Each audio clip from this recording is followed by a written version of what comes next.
ஒரு 800 கோடி பேர் இந்த உலகத்துல மனித பிறவி எடுத்திருப்பாங்களா?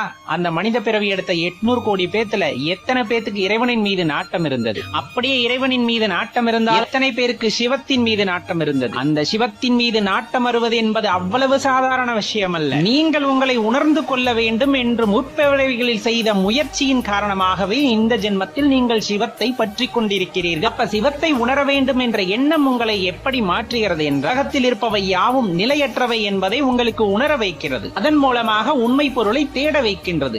உண்மை பொருளை தேடி நீங்கள் அலையும் போது அதற்கான வழியையும் காட்டுகின்றது அந்த சிவம். அந்த வழியை தொடர்ந்து நாம் செல்வோமே ஆனால் கட்டாயமாக அந்த சிவத்தை உணர முடியும். அவருடன் இரண்டர கலந்து நிற்க முடியும். சிவனை வழிபடுறது அவ்வளவு பெரியதா? ஆம், சிவத்தை வழிபடுவது மிகவும் உயர்ந்தது. அவருடன் இரண்டர கலந்திருக்க வேண்டும் என்ற நினைவு யாருக்கு இருக்கிறதோ அவர்களால் மட்டும்தான் சிவத்தை வழிபட முடிகிறது. மாறி மாறி வருகின்ற பிறப்பு இறப்பை பற்றி தெரியாமல் அதனுடைய